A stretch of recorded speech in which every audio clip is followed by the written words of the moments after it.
Mes parents ont secrètement planifié des vacances tropicales sans moi juste pour faire plaisir à ma sœur. Puis, ils ont eu l'audace de m'envoyer une demande Venmo de $6.2K pour ma part. Alors je leur ai envoyé exactement $1, j'ai réservé la suite VIP dans leur hôtel exact et je les ai laissés me regarder vivre ma meilleure vie depuis leur chambre déclassée. Pendant tout un printemps, ma famille avait parlé de Sainte-Lucie comme si c'était un bouton de réinitialisation magique. L'année avait été longue et épuisante pour tout le monde, et ce voyage était censé être notre chance de nous sentir à nouveau comme une famille normale et heureuse. Nous avions des discussions de groupe dédiées aux liens d'excursion, au menu des restaurants et aux listes de choses à emporter. J'avais passé les 3 dernières semaines à plier méticuleusement des pantalons en lin et des maillots de bain dans ma valise, assortissant mes tenues à l'itinéraire que ma mère avait imprimé et épinglé sur son réfrigérateur. Le plan était simple. Mes parents, ma sœur aînée Emma, son mari Marc, et moi, 5 adultes, une villa de luxe partagée, 7 jours de soleil. La veille de notre vol, je suis allé chez mes parents pour déposer quelques articles de toilette de voyage que ma mère m'avait demandé. Je n'ai pas pris la peine de frapper. J'ai simplement déverrouillé la porte d'entrée et je suis entré. C'était ma première erreur. La maison était silencieuse, mais juste là, près des escaliers, les bagages étaient déjà alignés. J'ai compté les sacs. 4 grandes valises, 2 bagages à main. J'ai regardé la table du couloir. 4 passeports étaient empilés proprement à côté d'une paire de lunettes de soleil. Je suis entré dans le salon.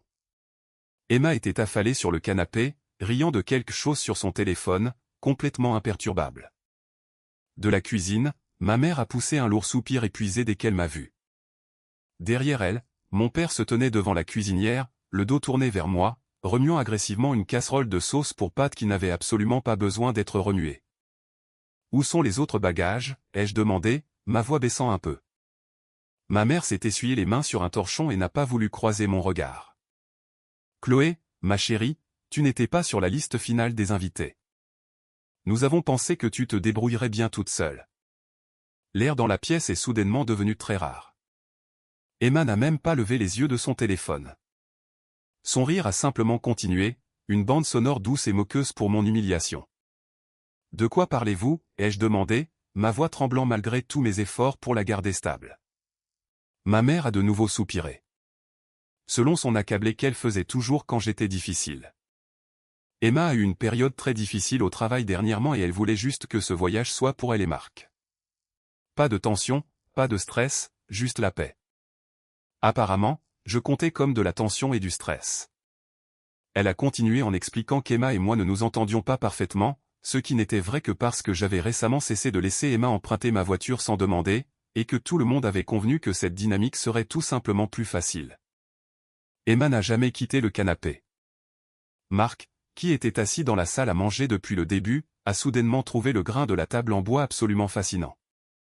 Il n'a absolument rien dit. Cela m'a frappé alors, comme un coup physique à la poitrine. Ce n'était pas un changement de plan de dernière minute paniqué. Ils avaient planifié autour de moi pendant des semaines. Ils m'avaient laissé continuer à faire mes valises. Ils m'avaient laissé parler de l'excursion de plongée avec tuba dont j'étais si excité. Ils avaient hoché la tête et souri tout en m'excluant activement. Je n'ai pas crié. Je n'ai pas pleuré. Je ne leur ai pas demandé de reconsidérer ou de supplier pour avoir ma place. J'ai juste lentement hoché la tête, me suis retourné et suis sorti par la porte d'entrée.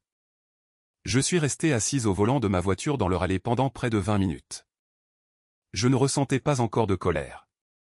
Je ressentais quelque chose de beaucoup plus froid et de bien pire. Un embarras profond et suffocant. Toutes ces conversations vagues du mois dernier prenaient soudainement tout leur sens. Nous confirmons encore les détails de la villa. Nous te le ferons savoir. Les vols deviennent un peu compliqués. J'avais supposé qu'ils étaient juste désorganisés comme d'habitude. En réalité, ils avaient été très organisés, assez organisés pour construire des vacances de luxe entières autour de mon absence. Je suis rentré chez moi en silence. À exactement 22h47 cette nuit-là, alors que je regardais fixement ma valise à moitié faite, mon téléphone a vibré. C'était une demande Venmo de ma mère. 6200 $. La note jointe disait « Ta part des vols et de la compte de la villa. Je t'aime. » J'ai regardé l'écran lumineux jusqu'à ce que ma vision se brouille et puis, complètement contre ma volonté, j'ai commencé à rire. C'était un son rauque et grinçant dans mon appartement vide. Ils ne voulaient pas de moi pour ce voyage. Ils avaient activement comploté pour m'en retirer, mais ils s'attendaient toujours pleinement à ce que je le subventionne. C'était la dynamique de notre famille en un mot. J'étais la banque, le punching ball émotionnel, la pensée après coup. J'ai cliqué sur refuser la demande. Puis j'ai ouvert une nouvelle transaction, sélectionné le profil de ma mère et lui ai envoyé exactement $1. Ma note disait « Tu auras une surprise ». Je n'ai pas attendu sa réponse. J'ai ouvert mon ordinateur portable, accédé au site web de la compagnie aérienne et trouvé le numéro de vol exact que j'avais entendu mon père mentionner quelques semaines plus tôt. Par un miracle absolu, il restait une seule place en classe économique. Je l'ai réservée immédiatement. Même heure de départ, même terminal, même porte d'embarquement, même île. Mais ensuite, j'ai commencé à chercher des hébergements et j'ai trouvé quelque chose d'infiniment mieux que ce qu'ils avaient prévu. Leur réservation était dans un grand complexe familial bondé, une villa partagée pour 4 adultes, juste à côté de la piscine principale bruyante. Plus loin sur la même portion de côte se trouvait la propriété sœur ultra exclusive du complexe. Elle proposait des cabanes privées en bord de mer, des entrées VIP séparées, des piscines à débordement qui se fondaient dans l'horizon et un accès privé direct à la plage. Une unité premium en front de mer venait de se libérer en raison d'une annulation de dernière minute. Je l'ai réservée sous le nom de Chloé Bennett.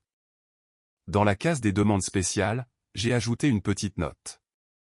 La famille Bennett préfère un enregistrement anticipé et une bouteille de champagne frais à l'arrivée. Était-ce mesquin? Absolument. Mais après 26 ans à m'entendre dire de me faire plus petite, plus silencieuse et moins exigeante chaque fois qu'Emma avait besoin d'être sous les projecteurs, je voulais 7 jours où personne ne pourrait débattre de si je méritais ou non une place à la table. Mise à jour 1. Je suis arrivé à l'aéroport 3 heures en avance le lendemain matin. Je portais un énorme sweat à capuche surdimensionné, gardais la capuche relevée et me cachais derrière des lunettes de soleil sombre. Près de la porte d'embarquement, je les ai repérés presque immédiatement. Mon père avait son vieux dossier de voyage en cuir craquelé rangé de manière importante sous un bras. Ma mère vérifiait nerveusement sa montre toutes les 30 secondes. Emma avait un ridicule oreiller de cou de designer surdimensionné enroulé autour de la poignée de sa valise, tandis que Marc se penchait sur son épaule, l'air épuisé avant même que le voyage ait commencé. J'ai attendu qu'il soit profondément distrait. Mon père se disputait activement avec un agent d'embarquement à propos de l'espace dans les compartiments supérieurs. Et puis je me suis glissé devant eux dans le groupe d'embarquement 4. Personne ne m'a remarqué. J'ai pris mon siège du milieu plusieurs rangées derrière eux, mis mes écouteurs à réduction de bruit, tiré ma capuche sur mes yeux et dormi pendant tout le vol de 5 heures lorsque nous avons atterri à Sainte-Lucie. Je suis resté collé à mon siège jusqu'à ce que je les voie sortir de l'avion. Je leur ai donné une avance de 10 minutes. Dans le hall des arrivées, un chauffeur en chemise blanche impeccable tenait une tablette sur laquelle on pouvait lire « Bennett, VIP ». Il a chargé en douceur mes bagages dans un SUV noir climatisé, m'a tendu une serviette glacée parfumée à l'eucalyptus et m'a offert une bouteille d'eau. 30 minutes plus tard, je me trouvais à l'intérieur d'une vaste cabane avec des portes vitrées du sol au plafond donnant sur l'océan des Caraïbes incroyablement bleu. J'avais une terrasse privée en acajou, un hamac tressé suspendu entre 2 palmiers et ma propre piscine à débordement. La femme à la réception VIP m'a tendu une coupe de champagne et a souri chaleureusement. Bienvenue au paradis, mademoiselle Bennett. Tout est parfaitement prêt pour vous et vos invités.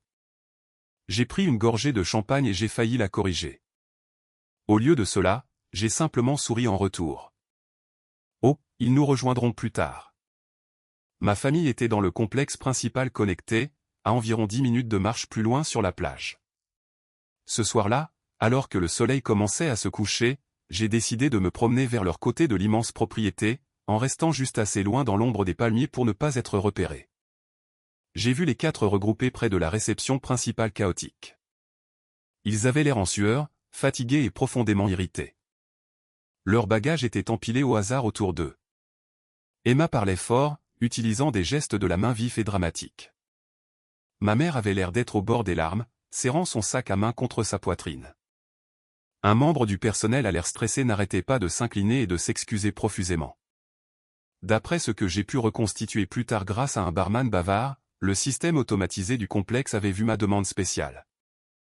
Il avait attaché la note VIP Bennett à la première réservation Bennett qui s'était enregistrée ce jour-là, qui était la mienne. Parce que le complexe était surréservé, lorsque ma famille est finalement arrivée, leur villa demandée avait été déclassée en raison d'un problème d'inventaire. Ils avaient toujours une chambre, mais ils n'avaient absolument aucune vue premium sur l'océan, aucun emplacement en bord de plage, et aucun des extras de luxe dont ils s'étaient vantés pendant des mois. Ils ont été entassés dans une suite standard donnant sur le parking. Je n'ai pas causé l'erreur de l'hôtel, mais je ne me suis absolument pas porté volontaire pour aller régler le problème.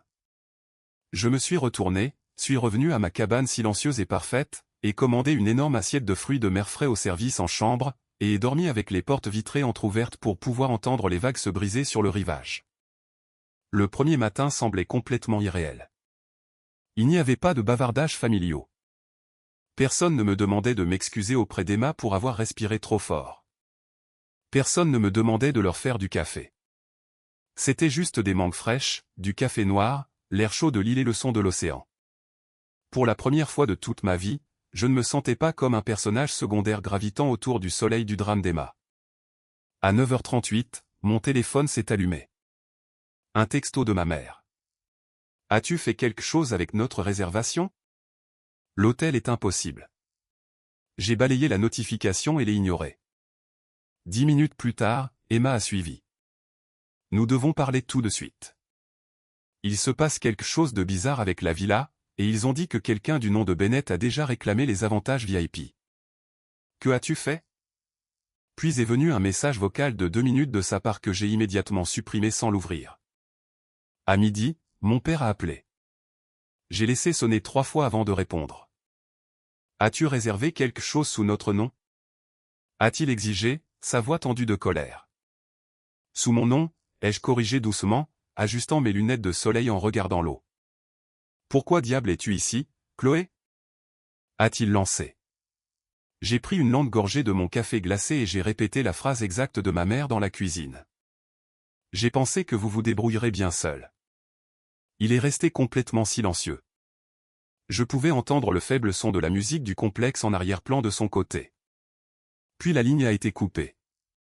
Cet après-midi-là, j'ai décidé de profiter pleinement de mon voyage en solo. J'ai réservé un massage des tissus profonds, puis je me suis dirigé vers le bar extérieur où j'ai fini par m'asseoir à côté de 2 voyageurs, Noah et Zach. Leur propre voyage de groupe massif était complètement tombé à l'eau à cause de vols annulés.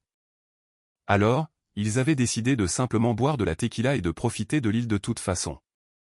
Nous avons fini par parler pendant des heures, de manière complètement platonique, du cauchemar de la planification familiale, des dynamiques toxiques et du soulagement étrange et inattendu de réaliser qu'un plan ruiné pouvait encore devenir un souvenir phénoménal. Le lendemain, l'inévitable s'est produit. J'ai croisé Emma près d'un grill de plage bondé. Elle était violemment brûlée par le soleil, pelant sur son nez, et avait l'air absolument furieuse. Je portais une chemise en lin légère sur mon maillot de bain, fraîche d'une matinée de paddle, tenant un cocktail glacé. Elle s'est arrêtée net dans le sable. Nos yeux se sont croisés. L'air entre nous crépitait pratiquement de tension. Aucune de nous n'a prononcé un seul mot. J'ai juste haussé les sourcils derrière mes lunettes de soleil, pris une gorgée de ma boisson, et continué à marcher juste devant elle. Et à ce moment exact, j'ai réalisé quelque chose de profond. Je n'attendais plus qu'il m'invite à revenir dans la famille. Je m'en fichais désormais. Le 4e matin, on a frappé doucement à la porte de ma cabane. Une femme du personnel du complexe m'a tendu une enveloppe blanche scellée. Une cliente du complexe principal nous a demandé de vous la remettre, Mademoiselle Bennett, a-t-elle dit poliment. Il n'y avait pas de nom sur le devant, juste le numéro de chambre d'Emma griffonné agressivement dans le coin. Je l'ai ouverte en me tenant sur ma terrasse. À l'intérieur se trouvaient 3 courtes phrases écrites de l'écriture désordonnée de ma sœur. C'est allé beaucoup trop loin. Tout le monde est embarrassé pour toi. Tu as gâché le voyage. Je l'ai lu 2 fois, non pas parce que ça me faisait mal, mais parce que j'essayais sincèrement de comprendre sa logique délirante. Ils m'avaient délibérément retiré de vacances en famille. Ils avaient essayé de me faire payer pour cela. Pourtant, d'une manière ou d'une autre, ma simple existence sur la même masse continentale gâchait leur temps. J'ai plié la lettre, l'ai placée sous ma tasse de café pour que la brise marine ne l'emporte pas et je suis retourné à la lecture de mon livre. Cet après-midi-là, Noah et Zach m'ont convaincu de participer à une petite visite des récifs dirigée par un biologiste marin à la retraite. Pendant près de 6 heures, mon téléphone est resté enfoui au fond de mon sac de plage. Nous avons fait de la plongée avec tuba à côté d'énormes tortues de mer, mangé de l'ananas frais sur le pont du bateau et jeté l'ancre près d'une étendue de côte immaculée où il n'y avait ni hôtel ni touriste. Zach a pris une photo sur le vif alors que Noah et moi rions aux éclats de quelque chose que le guide avait dit. Plus tard, une autre photo nous a surpris tous les trois assis sur le bord du bateau, le soleil se couchant derrière nous, semblant plus heureux que je ne l'avais été depuis des années. Zach l'a publié sur Instagram et m'a identifié. J'y ai à peine pensé. Apparemment, ma famille ne pensait à rien d'autre. Au moment où le bateau a accosté et que j'ai vérifié mon téléphone, j'avais 5 appels manqués de mon père. Son texto disait « Supprime ces photos tout de suite. Tu humilies délibérément cette famille sur les réseaux sociaux. » Les gens posent des questions. Emma en a envoyé un autre immédiatement après. Alors, tout ça n'est qu'une sorte de performance désespérée. Tu as dû trouver des types au hasard avec qui traîner. Tu es pathétique, Chloé. Mais c'est le message de ma mère qui m'est resté le plus longtemps. Il disait, nous t'avons soutenu toute ta vie. Tu as toujours été une enfant difficile, mais nous ne t'avons jamais traité comme si tu étais un fardeau. Je ne comprends pas ce qui t'est arrivé pour te rendre aussi cruel. Je me suis assise sur le bord de mon lit d'hôtel blanc immaculé, relisant cette phrase encore et encore. Soutenu. Mes parents adoraient ce mot. Chaque compromis qu'ils m'avaient jamais demandé était qualifié de soutien. Chaque fois qu'on me disait de laisser à Emma la plus grande chambre, la meilleure voiture, le premier choix d'université parce qu'elle en avait plus besoin. C'était leur version du soutien. Chaque anniversaire où mes plans étaient brusquement changés parce qu'Emma traversait une rupture ou une crise. Chaque fête où j'étais forcé de m'excuser la première simplement parce que mes parents voulaient la paix dans la maison. Chaque conversation où ma mère me disait que j'étais assez forte pour le supporter. C'était tout du soutien militarisé. Ce soir-là, Noah et Zach sont allés dans la ville locale pour trouver de la musique live, mais j'ai décidé de rester au complexe. J'ai marché pieds nus le long de la propriété, laissant l'eau fraîche me laver les pieds jusqu'à ce que les lumières vives du complexe disparaissent derrière moi. Près d'un muret de pierre surplombant les vagues déferlantes, j'ai remarqué une silhouette solitaire assise dans le noir, tenant une bière. C'était Marc, le mari d'Emma. Il avait l'air complètement vidé, regardant l'eau noire. Quand il a entendu mes pas, il s'est retourné, m'a vu et a légèrement levé sa bouteille de bière dans un geste qui semblait presque apologétique. J'ai envisagé de faire demi-tour et de retourner dans ma chambre, mais au lieu de cela, je me suis approché et me suis assise sur le mur à quelques pieds de lui. Pendant près d'une minute entière, aucun de nous n'a parlé. Le seul son était le vent et l'océan. Finalement, Marc a poussé un lourd soupir, gardant les yeux sur les vagues. Ils sont en train de s'effondrer complètement là-bas, tu sais. J'ai haussé les épaules, resserrant mon pull autour de mes épaules. Ça semble malheureux. Il a eu un rire sec et fatigué. Ta mère a pleuré pendant 2 heures cet après-midi. Ton père fait les 100 pas dans la chambre et par la peine. Emma n'arrête pas de chercher la bagarre avec le personnel, avec moi, avec quiconque la regarde de travers. Puis Marc a pris une lente gorgée de sa bière et a dit quelque chose qui a changé toute ma perspective sur le voyage. Il pensait honnêtement que tu resterais à la maison, Chloé. J'ai tourné la tête pour le regarder. Quoi? Il a frotté l'étiquette humide de sa bouteille de bière avec son pouce, l'air profondément mal à l'aise. Emma pensait que tu serais contrarié pendant quelques jours, peut-être que tu enverrais quelques textos en colère, que tu ignorerais ses appels, mais elle a dit à tes parents. Chloé finit toujours par revenir. Elle s'en remettra d'ici notre retour. J'ai posé la question que je portais en moi depuis le moment où je suis entré dans la maison de mes parents et que j'ai vu les bagages. Était-ce vraiment l'idée d'Emma de m'exclure? Marc a hésité, et cette brève hésitation m'a répondu avant même ces mots. Oui, a-t-il finalement admis, sa voix à peine plus qu'un murmure. Ça a commencé avec elle. Elle a dit à tes parents qu'elle ne pourrait absolument pas profiter des vacances si elle devait passer 7 jours à s'inquiéter de savoir si tu allais commencer une dispute avec elle. Et tes parents. Ils ont juste pensé qu'il était plus facile de t'exclure que de vous forcer toutes les deux à vous asseoir et à régler les choses. J'ai regardé l'eau sombre, laissant la réalité de la situation m'envahir. Il n'y avait jamais eu d'erreur de réservation. Il n'y avait jamais eu de place limitée dans la villa. Personne n'avait oublié de me dire quoi que ce soit. 4 adultes s'étaient assis autour d'une table, avaient discuté pour savoir si je méritais de faire partie de la famille, et avaient collectivement décidé que non. Et toi? Ai-je demandé, ma voix terriblement calme. Marc a dégluti difficilement. J'aurais dû dire quelque chose. Je leur ai dit que c'était une mauvaise idée, mais je ne les ai pas arrêtés. Ce n'étaient pas de vraies excuses, mais au moins c'était la vérité. Après un autre long silence, il a repris la parole. Je ne devrais probablement pas te dire ça non plus, mais ils vont te tomber dessus à bras raccourcis quand on rentrera. Ton père n'arrête pas de dire que tu lui as manqué de respect. Ta mère pense que tu les as embarrassés publiquement avec ses photos. Emma est convaincue que tu as fait tout ça spécifiquement pour la punir. Emma, je me suis levé, époussetant le sable de mes jambes. Ils peuvent penser ce qu'ils veulent, Marc. Ça ne m'importe plus. Il a hoché lentement la tête, me regardant. Oui, je commence à m'en rendre compte. Le lendemain matin, Emma m'attendait. Elle se tenait carrément sur le chemin de bois étroit qui reliait les deux complexes. Il était absolument impossible de l'éviter cette fois. Alors que j'approchais, elle s'est mise directement sur mon chemin, croisant les bras sur sa poitrine. « T'amuses-tu bien » demanda-t-elle, sa voix dégoulinant de venin. « Immensément » répondis-je. Ma réponse simple et imperturbable sembla l'irriter plus que si j'avais crié à son visage. « Tu sais, maman n'a presque pas dormi depuis que nous sommes arrivés à cause de ton petit coup. » Je l'ai regardé droit dans les yeux. Et de qui était l'idée de me laisser derrière en premier lieu, Emma? Son expression a vacillé une fraction de seconde.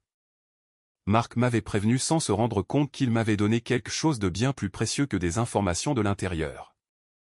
Il m'avait donné une confirmation. J'avais maintenant toutes les cartes en main. Emma s'est vite ressaisie, son visage se tordant en une grimace. C'est exactement pourquoi personne ne voulait de toi ici, Chloé. Avec toi, tout doit devenir une confrontation massive. Tu es impossible à vivre. J'ai ri. Un vrai rire sincère. Tu m'as délibérément exclu pour qu'il n'y ait pas de confrontation, Emma. Et maintenant tu me suis littéralement sur un sentier de plage, me barrant le passage, en exigeant une. Tu es épuisante. Elle a ouvert la bouche, son visage devenant d'un rouge colérique. Mais je n'ai pas attendu d'entendre ce qui allait en sortir.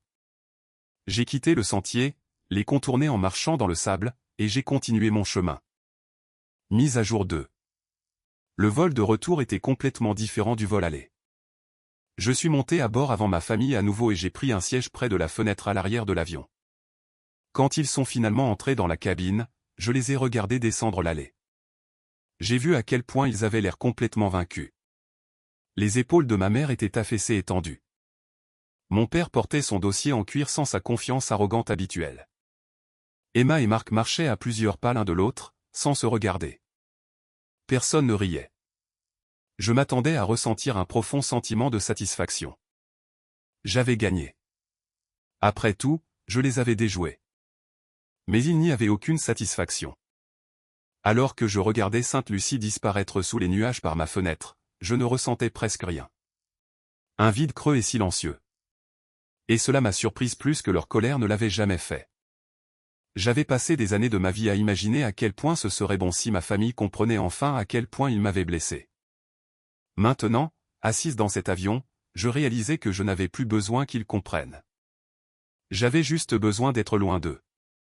2 jours après notre retour en ville, mon téléphone a sonné. Un texto de ma mère. Nous suspendons toute communication avec toi jusqu'à ce que tu sois prête à reconnaître à quel point tu t'es mal comporté pendant ce voyage.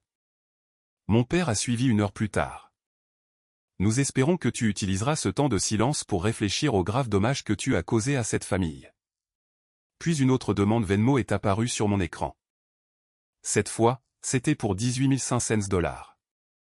La note disait, couvrant les vols, les frais de changement d'hébergement et les dépenses supplémentaires causées par tes perturbations égoïstes. Je l'ai regardé, secoué la tête et cliqué sur refuser. 10 minutes plus tard, ils l'ont renvoyé. Je l'ai refusé à nouveau, puis je suis allé dans les paramètres de mon téléphone et j'ai bloqué définitivement l'heure de compte. Emma a réagi très différemment. La règle du silence ne s'appliquait apparemment pas à elle. Elle a commencé à m'envoyer des textos constamment, jour et nuit. J'espère que ton petit coup au complexe valait la peine de perdre toute ta famille. Penses-tu vraiment que tu as gagné quelque chose? Tu as toujours été une gamine égoïste. Ne t'attends pas à ce que ça disparaisse comme ça. Certaines nuits, elle envoyait 4 ou 5 messages vocaux insensés d'affilée. Je les ai tous supprimés sans les écouter. Une semaine plus tard, mon père m'a envoyé un courriel avec pour objet « limite familiale à l'avenir ». Je l'ai archivé sans l'ouvrir. Ma mère m'a désabonné de toutes les plateformes de médias sociaux. Emma a continué à m'envoyer des messages jusqu'à ce que je la mette finalement en sourdine, puis que je bloque entièrement son numéro. Au travail, mes collègues m'ont demandé comment s'étaient passées les Caraïbes. J'ai souri doucement et j'ai simplement dit « calme ». Exactement ce dont j'avais besoin. Noah et Zach sont restés en contact pendant quelques mois, envoyant principalement des mèmes amusants et des photos de notre sortie de plongée, mais rien n'avait besoin de devenir un lien pour la vie. Ils avaient servi leur but dans ma vie. Ils m'avaient simplement rappelé qu'être avec d'autres personnes pouvait être facile et léger, sans condition ni marcher sur des œufs. À la fin de ce mois, j'ai supprimé la discussion de groupe de la famille Bennett. Puis j'ai ouvert le calendrier numérique sur mon ordinateur portable et j'ai commencé à supprimer chaque événement familial.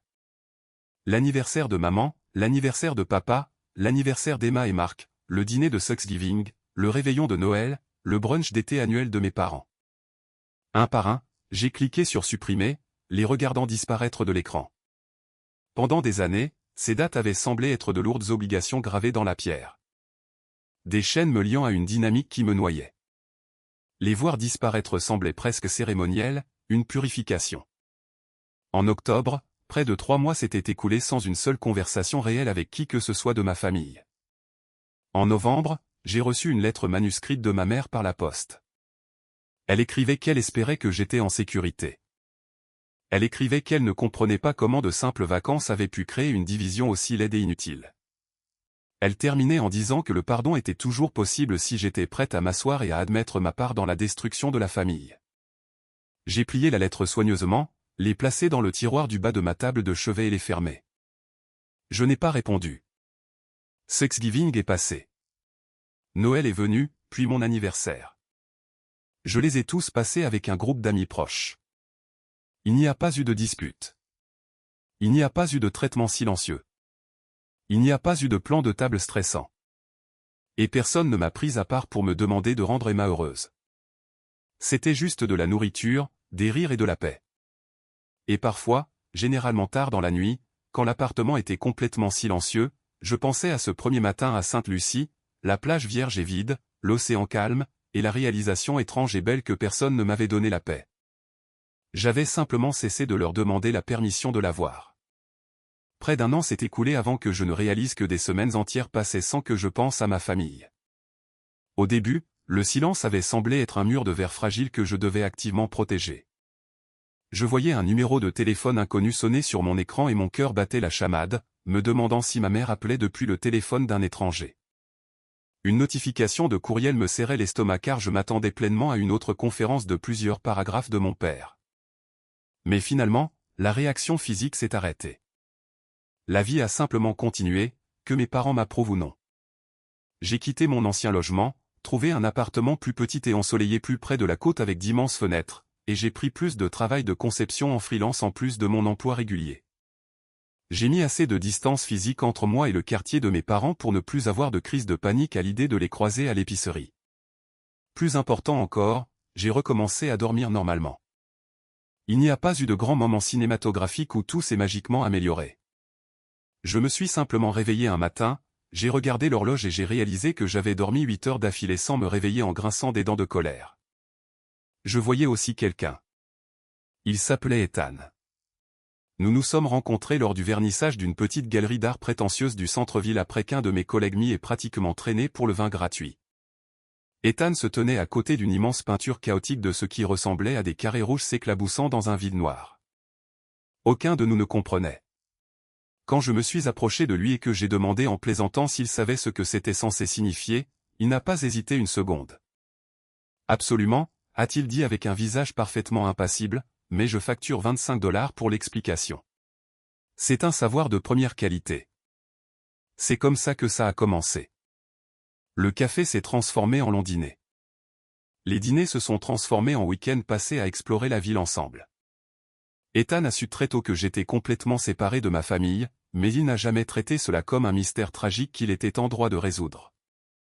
Quand je lui ai finalement dit qu'un voyage désastreux à Sainte-Lucie avait été le point de rupture finale, il m'a juste regardé tranquillement et a demandé « Veux-tu en parler ?» Quand j'ai secoué la tête et dit « Pas vraiment ». Il a juste hoché la tête, m'a embrassé le front et a changé de sujet pour ce que nous allions commander pour le dîner. C'était une chose si incroyablement petite, mais après 26 ans de gens exigeant des explications, des excuses et des compromis de ma part, être autorisé à garder quelque chose de douloureux privé semblait étrangement intime. Puis, un mardi soir pluvieux vers 20h30, quelqu'un a frappé lourdement à la porte de mon appartement. Ethan travaillait tard à son cabinet. Je n'avais pas commandé de nourriture, et personne que je connaissais ne venait sans envoyer de texto d'abord. J'ai supposé que c'était un de mes voisins ayant besoin d'emprunter quelque chose ou se plaignant d'une fuite. J'ai déverrouillé la porte et l'ai ouverte. Emma se tenait dans le couloir.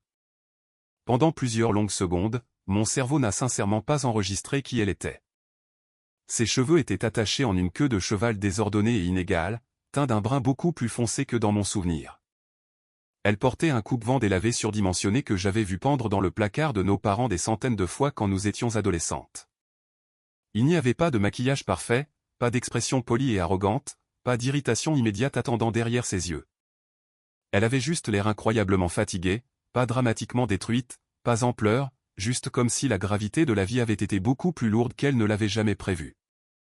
Aucune de nous n'a parlé. Le silence s'est étiré jusqu'à ce qu'il devienne suffocant.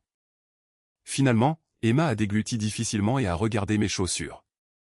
Maman est à l'hôpital. Quel que soit le discours défensif et colérique que j'aurais pu imaginer lui faire si elle s'était jamais présentée à ma porte, il s'est complètement évaporé. Mes mains sont devenues froides. Qu'est-il arrivé, ai-je demandé, ma voix à peine un murmure. Crise cardiaque, dit-elle, sa voix tremblant légèrement. Légère. Ils l'ont prise à temps. Les médecins pensent qu'elle se remettra, mais c'était juste. Elle fit une pause, me regardant, les yeux rougis. Elle a demandé après toi. Je suis resté planté dans l'embrasure de la porte, ma main agrippant si fort la poignée que mes jointures étaient blanches. Ma mère était devenue presque abstraite pour moi au cours de la dernière année, un fantôme qui n'existait que dans de vieilles photographies, des numéros de téléphone bloqués et des lettres non ouvertes dans mon tiroir. Entendre qu'elle était actuellement allongée dans un lit d'hôpital stérile, branchée à des machines, la rendit soudainement violemment réelle d'une manière à laquelle je ne m'étais pas préparé émotionnellement. Emma sembla lire l'hésitation intense et la suspicion sur mon visage car elle recula rapidement d'un pas et leva les mains. « Je ne suis pas ici pour te manipuler, Chloé. Je jure que je te dis juste ce qui s'est passé. » Puis elle a mis la main dans la poche profonde de son coupe-vent et a sorti un morceau de papier plié. Elle me l'a tendu. Je l'ai pris avec précaution. C'était du papier à en-tête d'hôtel, assez étrangement. Probablement quelque chose que ma mère avait accumulé lors d'un récent week-end. Il n'y avait qu'une seule phrase écrite au centre de la page de l'écriture en boucle inimitable de ma mère. « Si j'avais tort, je suis désolé. Je t'aime de toute façon. » J'ai regardé l'encre. Il n'y avait pas de paragraphe massif expliquant pourquoi elle avait en fait eu raison depuis le début. Il n'y avait aucune mention de mon mauvais comportement.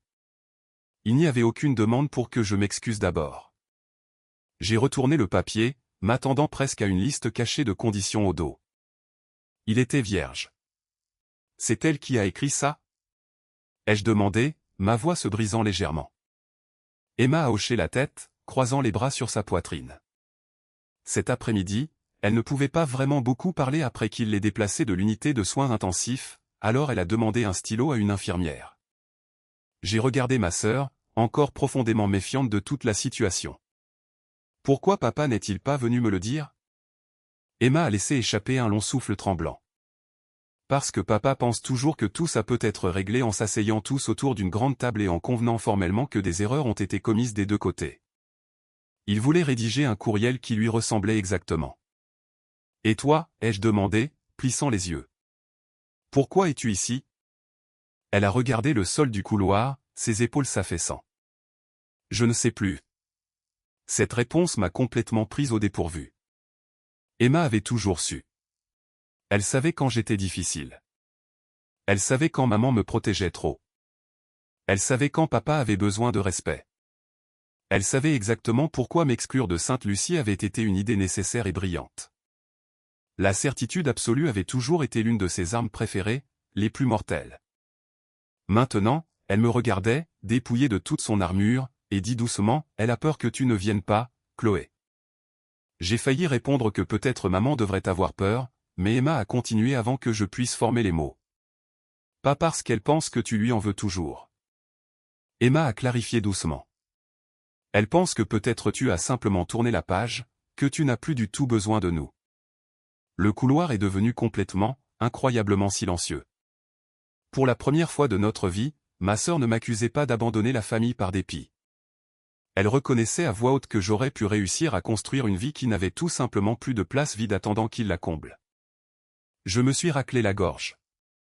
Comment es-tu venu ici? Tu as conduit. VTC, dit-elle en fourrant ses mains au fond de ses poches. Ma voiture est au garage. L'ancienne Emma se serait plainte pendant 20 minutes de l'indignité d'être sans son SUV de luxe, de l'odeur du Uber et des désagréments de la pluie. Cette version d'Emma se tenait juste là, l'acceptant. Je retourne à l'hôpital, dit-elle en faisant un pas vers l'ascenseur. Elle ne m'a pas demandé si je venais avec elle. Elle n'a pas essayé de me faire culpabiliser en disant « Maman a besoin de moi ». Elle n'a pas lâché la phrase classique « La famille c'est la famille ». Elle s'est juste détournée. Mais juste avant d'atteindre la cage d'escalier, elle s'est arrêtée et a regardé par-dessus son épaule. Pour ce que ça vaut, Chloé, je n'aurais pas dû leur demander de t'exclure du voyage. Ma prise s'est resserrée sur le papier à en-tête de l'hôtel dans ma main.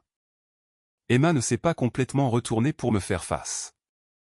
Je pensais que si tu n'étais pas là, tout serait plus facile, a-t-elle murmuré, sa voix se brisant. Ça ne l'a pas été. C'est un cauchemar depuis. Puis elle a poussé la lourde porte coupe-feu et s'est éloignée. J'ai fermé la porte de mon appartement, verrouillé le pêne dormant et je suis allé dans ma cuisine. Je me suis assise à la petite table en bois avec la note parfaitement placée devant moi. Pendant près d'une heure, je n'ai absolument rien fait d'autre que la fixer. J'ai essayé d'imaginer entrer dans la chambre d'hôpital stérile et voir ma mère branchée à des perfusions.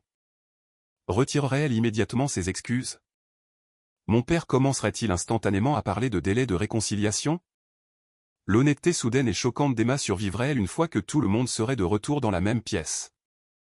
Je ne savais pas. Et sous toutes ces questions logiques et protectrices se trouvait une autre vérité beaucoup plus silencieuse que je détestais m'avouer. Et si je voulais y aller? Non pas parce que j'avais oublié Sainte-Lucie ou les 26 ans passés à être la seconde avant cela.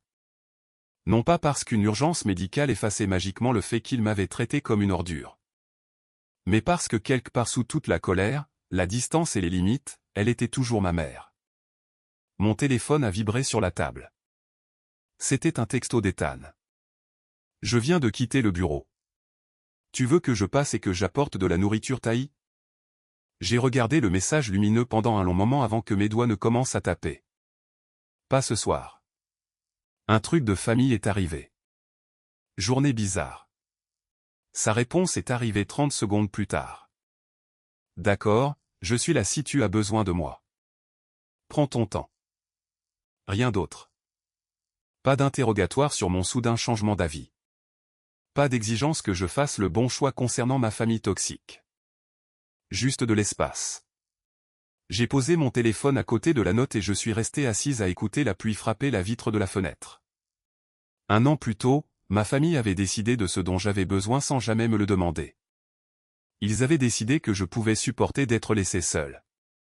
Ils avaient décidé qu'Emma méritait la paix plus que je ne méritais l'honnêteté. Puis, quand j'ai arrêté de participer à leur jeu, ils ont décidé de ce que mon silence signifiait, aussi. J'étais égoïste, cruel, en colère, vindicative. Peut-être que le changement le plus grand et le plus profond en moi était que je ne ressentais plus le besoin brûlant de prouver qu'aucune de ces descriptions n'était fausse. Je ne suis pas allé à l'hôpital cette nuit-là. Je n'ai pas appelé mon père. Je n'ai pas débloqué le numéro de téléphone d'Emma, mais je n'ai pas non plus jeté la note de ma mère. Le lendemain matin, elle était toujours sur la table de la cuisine, exactement là où je l'avais laissée, pliée une fois au milieu. J'ai fait mon café et je l'ai regardé pendant que la lumière du soleil matinal se déplaçait lentement sur le comptoir en quartz. Peut-être que je lui rendrai visite. Peut-être pas.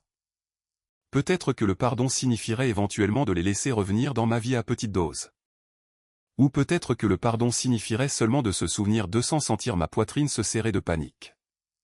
Pour la première fois de ma vie, j'ai vraiment compris que la réconciliation n'était pas quelque chose qu'ils pouvaient exiger simplement parce qu'ils étaient enfin prêts pour cela. La note est restée sur ma table, en attente. Et pour l'instant, c'était suffisant. 3 jours après qu'Emma soit venue à mon appartement, je suis finalement allé à l'hôpital. Je n'ai dit à personne que je venais. Je ne voulais pas de comité d'accueil. J'ai trouvé le numéro de chambre de ma mère à la réception, j'ai pris l'ascenseur jusqu'à l'étage de cardiologie et je suis resté devant sa lourde porte en bois pendant près de 5 minutes complètes, régulant ma respiration avant de la pousser. Ma mère dormait. Elle avait l'air incroyablement frêle, beaucoup plus petite que dans mon souvenir, entourée d'un labyrinthe de tubes transparents et du bip électronique silencieux et rythmé des moniteurs cardiaques. Mon père était assis dans un fauteuil en vinyle près de la fenêtre, lisant un magazine. Quand il a levé les yeux et m'a vu, il s'est levé si vite qu'il a failli renverser le fauteuil. Chloé. J'ai immédiatement levé une main, l'arrêtant avant qu'il ne puisse commencer un discours. Je suis juste ici pour voir maman, papa. C'est tout. Sa mâchoire s'est crispée et j'ai vu le flash familier de colère défensive dans ses yeux. Mais pour une fois, il l'a ravalé. Il n'a pas discuté. Je vais prendre un café, a-t-il marmonné, se glissant devant moi et sortant de la porte. Je me suis assise dans le fauteuil chaud qu'il venait de quitter à côté du lit de ma mère. En regardant son visage pâle, j'ai réalisé quelque chose que j'aurais dû comprendre des années plus tôt. Je pouvais sincèrement me soucier du fait qu'elle avait failli mourir sans prétendre qu'elle ne m'avait jamais blessé. Aimer quelqu'un ne nécessitait pas d'abandonner chaque limite au moment où il traversait une crise. 20 minutes plus tard, ses paupières ont tremblé et elle a lentement ouvert les yeux. Elle a cligné des yeux contre les dures lumières fluorescentes, son regard dérivant jusqu'à se poser sur moi. Chloé, sa voix était un râle sec. « Salut, maman. » Des larmes ont immédiatement rempli ses yeux, débordant sur ses rides et dans ses cheveux. « Tu es venu ? » « Oui. » Elle a regardé nerveusement vers la porte fermée. « Emma t'a dit qu'elle était venue à ton appartement. » Je lui ai dit de ne pas te faire pression. Je lui ai dit de juste te le dire. Elle ne m'a pas fait pression, ai-je dit doucement. Ma mère semblait se dégonfler de soulagement. Nous sommes restés assises dans un lourd silence chargé pendant plusieurs minutes. Le seul son était le bip bip bip régulier de la machine qui suivait son pouls. Finalement, elle a tourné la tête vers moi. « As-tu reçu ma note ? » « Oui, je l'ai reçue. » Je le pensais. J'ai étudié son visage, cherchant le piège. « Quelle partie ? » « Tout, » a-t-elle murmuré, sa voix tremblant. « Surtout la partie où j'ai dit que j'avais tort. » J'avais entendu diverses versions d'excuses de ma famille auparavant. C'étaient toujours des excuses suivies d'un mais, d'explications, de justifications et de rappels immédiats de ce que j'avais soi-disant fait pour déclencher leurs actions. Je n'étais pas intéressé par une autre de celles-là. « Tort à propos de quoi, maman ? » ai-je demandé, en gardant mon ton parfaitement neutre. Elle a dégluti difficilement, sa gorge faisant un déclic. « Sainte Lucie, te laisser derrière. Te demander de payer pour ça après. Les choses terribles que nous avons dites quand nous sommes rentrés à la maison. » Elle fit une pause, fermant les yeux alors qu'une nouvelle larme s'échappait. Et avant Sainte Lucie, ça m'a prise au dépourvu. Mes murs défensifs ont légèrement vacillé. Ma mère a baissé les yeux sur ses mains où une perfusion était collée sur sa peau meurtrie. J'ai passé 20 ans à me dire, tu étais juste l'enfant la plus facile. Emma avait besoin de beaucoup plus d'attention. Elle se fâchait si facilement. Elle demandait tellement d'énergie. Toi tu t'es toujours adapté. Tu ne te plaignais jamais. Alors je t'ai juste laissé t'adapter. Je ne me suis pas adapté, maman. Ai-je dit, ma voix à peine plus qu'un murmure, mais tranchant le silence de la pièce comme un couteau. J'ai abandonné. Elle a serré les yeux. Je le sais maintenant. Assise dans ce lit, je le sais. Je ne lui ai pas dit que je lui pardonnais. Je n'étais pas prête à dire ces mots. Et peut-être que le pardon n'était pas quelque chose qui devait se produire en un moment dramatique dans une chambre d'hôpital. Au lieu de cela, j'ai posé la question qui me dérangeait. Pourquoi maintenant, maman? Pourquoi la note? Parce que j'ai eu très peur, a-t-elle admis, ouvrant les yeux pour me regarder suppliante. Quand les ambulanciers me chargeaient dans l'ambulance, ma poitrine avait l'impression de m'écraser. Je n'arrêtais pas de penser aux personnes que je voulais voir si je survivais. J'ai pensé à toi et j'ai réalisé avec une certitude absolue que je ne savais pas si tu viendrais même à mes funérailles. Sa voix s'est brisée, un son dévastateur, et je savais que je ne pourrais même pas t'en vouloir si tu ne venais pas. Quelque chose de profond à l'intérieur de ma poitrine a bougé. Ça n'a pas guéri. Les cicatrices n'ont pas magiquement disparu, mais le lourd bloc de ressentiment je laissais un peu fissuré. J'ai failli ne pas venir, lui ai-je dit honnêtement. Je sais, a-t-elle murmuré avant que je me lève pour partir. Elle a tendu une main tremblante, sans tout à fait toucher mon bras. Puis-je t'appeler après qu'il me laisse rentrer à la maison? Peut-être, ai-je dit. Elle a hoché la tête, retirant sa main. D'accord. Pas de culpabilisation, pas d'argument, pas de rappel larmoyant qu'elle était ma mère et que je lui devais mon temps. Juste d'accord. Quand je suis sorti dans le couloir, mon père attendait près des ascenseurs, tenant 2 gobelets en polystyrène de café. Il m'en a tendu un maladroitement. Je n'étais plus sûr de comment tu le prenais. Mais noir, c'est bien, ai-je dit en le prenant. Nous sommes restés là dans le couloir stérile, le silence s'étirant entre nous comme un mur physique. Finalement, il s'est raclé la gorge. Nous devrions vraiment nous asseoir et parler de tout ça. Pas aujourd'hui, papa, ai-je dit fermement, en reculant. Sa mâchoire s'est crispée. Chloé, nous devons crever l'abcès. J'ai dit, pas aujourd'hui. J'ai soutenu son regard, refusant de céder. Pendant une seconde terrifiante, je m'attendais à la vieille conférence, la voix tonitruante exigeant le respect. La conférence sur la hiérarchie familiale. Au lieu de cela, ses épaules sont tombées et il a fait un lent signe de tête vaincue. D'accord, pas aujourd'hui. Cette petite concession réticente signifiait plus pour moi que n'importe quelle excuse dramatique et larmoyante n'aurait jamais pu le faire. Ma mère est sortie de l'hôpital et est rentrée chez elle la semaine suivante. Elle m'a appelé une fois un dimanche après-midi et a gardé la conversation incroyablement simple. Nous avons parlé de ses nouveaux médicaments, de ses exercices de rééducation cardiaque ennuyeux et de la nourriture de l'hôpital qui avait été terrible. Elle n'a pas demandé quand je venais lui rendre visite. Elle ne m'a pas dit qu'Emma pleurait et avait besoin de moi. Elle n'a pas essayé d'organiser un grand sommet familial. Un mois plus tard, maman et moi nous sommes retrouvés pour un café dans un petit café à mi-chemin entre nos appartements. C'était gênant au début, mais finalement, elle a pris une gorgée de son thé et a dit « Ton père veut vraiment te voir ». Je me suis instantanément raidi, mes murs se relevant aussitôt. « Je ne te demande pas de le voir », a-t-elle ajouté rapidement, levant la main. Je te le dis juste parce qu'il me l'a demandé. J'essaie activement d'arrêter de gérer les relations de tout le monde pour eux. J'ai cligné des yeux, surprise, puis un petit sourire s'est dessiné sur mon visage. Comment ça se passe pour toi? Terriblement, a-t-elle soupiré en secouant la tête. Nous avons toutes les deux ri. C'était le premier rire sincère et sans fardeau que nous partagions depuis plus de 5 ans. Puis son visage est devenu sérieux et elle m'a dit qu'Emma leur avait finalement avoué exactement comment l'exclusion de Sainte Lucie avait commencé. Je lui ai dit que ça n'excuse pas ce que ton père et moi avons fait, a dit maman doucement, traçant le bord de sa tasse de café. Nous étions les parents. Nous étions les adultes. Quand elle a dit qu'elle voulait que tu ne viennes pas au voyage, nous aurions dû lui dire. Absolument pas. Oui, ai-je dit, la regardant droit dans les yeux. Vous auriez dû. Je sais. Cet après-midi est devenu le début fragile de la nouvelle relation que ma mère et moi allions reconstruire. Il ne s'agissait pas d'oublier le passé. Il s'agissait de le reconnaître et de les tenir responsables. Emma a mis beaucoup plus de temps à revenir. 2 mois complets se sont écoulés avant qu'elle ne m'envoie finalement un courriel. L'objet était « Aucune réponse requise ». À l'intérieur, elle a écrit un long message, étonnamment lucide. Elle a écrit qu'elle avait passé la majeure partie de sa vie à croire sincèrement que nos parents attendaient de moi que je fasse des compromis parce qu'ils me faisaient plus confiance, parce que j'étais plus forte.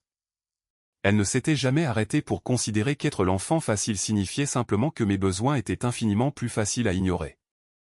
Elle a admis qu'elle m'avait constamment puni pour des ressentiments qui appartenaient en fait à elle et à nos parents. Elle a terminé le courriel par ceci. Je pense que j'ai passé des années à te faire payer des choses pour lesquelles j'étais en fait en colère contre maman et papa. Sainte Lucie n'en était que le pire exemple. Je suis désolé. J'ai attendu 2 jours complets pour digérer cela avant de répondre par une seule phrase. Merci d'avoir dit ça. Mon père, de manière choquante, m'a le plus surprise. Sa première tentative de courriel était exactement ce à quoi je m'attendais. 4 paragraphes denses sur la difficulté de la situation pour toutes les personnes impliquées et sur la façon dont les malentendus avaient causé de la douleur. J'ai répondu immédiatement en lui disant que je n'étais pas intéressé à discuter de tout le monde tant qu'il ne pourrait pas s'asseoir et reconnaître clairement ce que lui, personnellement, avait fait. 3 semaines de silence ont suivi, puis un autre courriel est arrivé dans ma boîte de réception. Je me tenais dans la cuisine pendant que ta mère te disait que tu ne venais pas à Sainte-Lucie. Je savais ce qu'elle allait dire avant que tu n'entres. Je n'ai rien dit parce que j'étais un lâche et que je ne voulais pas avoir une autre dispute hurlante avec Emma. Ensuite, j'ai permis que nous te demandions de payer pour des vacances dont nous t'avions délibérément exclu. C'était lâche. C'était cruel et c'était mal. J'ai échoué à te protéger. Je suis profondément désolé, Chloé. Je me suis assise à mon bureau et j'ai pleuré après l'avoir lu. Non pas parce que tout était magiquement réparé, mais parce que pour la première fois de sa vie, mon père ne s'était pas caché derrière des mots à la mode d'entreprise comme « malentendu »,« manque de respect » ou « les deux côtés ». J'ai répondu par 2 mots. Merci. Les mois se sont lentement transformés en années. Ma famille ne s'est jamais transformée en la famille parfaite et rayonnante que les gens attendent à la fin des films réconfortants. Nous étions toujours fracturés. Ma mère et moi avons commencé à déjeuner toutes les quelques semaines, en gardant les choses légères mais honnêtes. Emma et moi avons lentement recommencé à nous envoyer des textos, principalement après qu'elle et Marc aient demandé la séparation et qu'elle ait dû apprendre à vivre seule.